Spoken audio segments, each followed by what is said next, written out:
Hey y'all, welcome back or welcome to my channel. My name is Sierra and I post videos on this channel every single Friday. I post Christian booktube content, so if you're into that kind of thing, I highly recommend pressing subscribe. Today I am going to be sharing with y'all 3 of my favorite Christian nonfiction books. If you have been on this channel for a minute, you would know that I adore fiction above all else. Like, that's basically all I read, but I have read a couple of nonfiction books, and though they are not my favorite to get into, to study, or not study, just to read, I will like study a nonfiction book for like a Bible study or over a period of time. I don't like just picking it up as my book I'm going to read for the week, if that makes sense. I have done it a couple of times, which is why I have favorites. And let me just tell you, it is very, very hard for a nonfiction book to make it onto my favorites list. So when I share it with you and say that I give it 5 stars and I recommend it to you, that's a big endorsement on my part. The first book I want to talk about is Falling Free by Shannah Martin. I really, really enjoyed this book. I got it in a subscription box and it probably took me like a couple of days to read it because it's only like 200 pages and it's super easy to fly through. I know I did in probably like 4 or 5 days, and it only took me that long because I was just wanting to reabsorb some of it. I went back and reread certain sections. But this book is basically about how Shannah Martin and her family basically they were rescued from the life they always wanted. That's what the subtitle is that what you call it? I don't know. And this book was super intriguing and interesting for me because I myself have this ideal of a life that I kind of want one day down the road, like once I've grown up and gone to school, that kind of thing. And this book put in perspective for me, maybe I don't want that ideal. Like, maybe I don't want that picture perfect lifestyle that I think I want, that I think God is calling me to, but maybe in fact He is not. Obviously, I'm not saying that as a blanket statement for everyone. God obviously calls people into different careers, different lifestyles for different reasons, but it just got me thinking for my personal life that I should perhaps leave it open for different options that I haven't considered yet, if that makes sense. I'm just saying that as me personally. I don't want to get attacked for people thinking I'm saying that as a blanket statement for everyone. I'm not. But yeah, this book definitely helped me rethink a lot of things that I had thought were like set in stone in my life, things that I want to necessarily be set in stone for the rest of my life. And it is a book that I want to reread later on down the road when I'm a young adult, even an adult. I really want my mom to read this book. So Mom, if you're watching this video, please read this book because I really like it and I think you should read it. The next book I want to talk about is When Life and Beliefs Collide by Carolyn James. This is also another pretty short book. It's a little longer than the first one I talked about.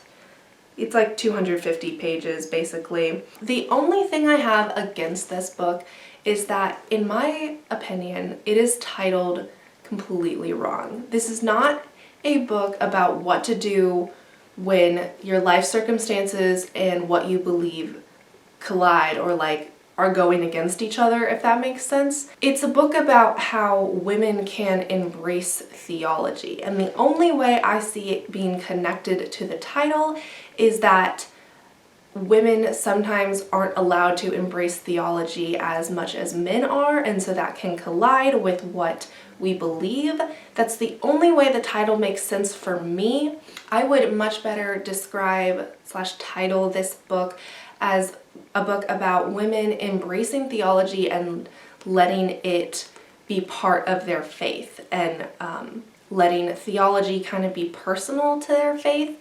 The thing I love most about this book is that it takes the 3 different scenarios in the New Testament that deal with Martha, the sister of Mary, and relate it to real life. And just the way it's written is honestly very impacting, and it gives you a whole fresh new perspective on Martha and her place and role in the Bible. It doesn't rewrite the Bible or its message at all. It just helps you look at it from a different angle.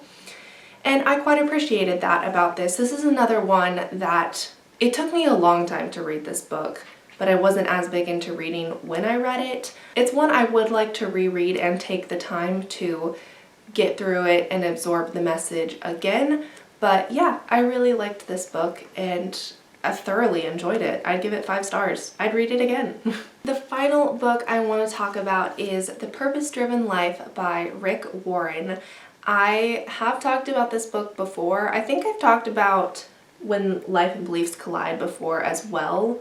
But I feel like this is a pretty popular book in Christian circles. Like, people know about it, people know what it's about. But the reason I loved this book so much is I read it at a time in my life. I read it just last summer actually, so around a year ago. And I read it during that time, and it really spoke to me where I was at in my spiritual life.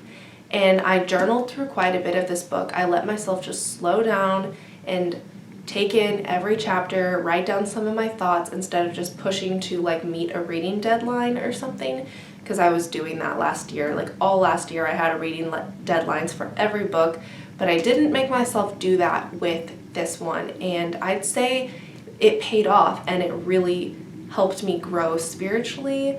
And I still think about some of the lessons and messages from this book at least weekly, probably.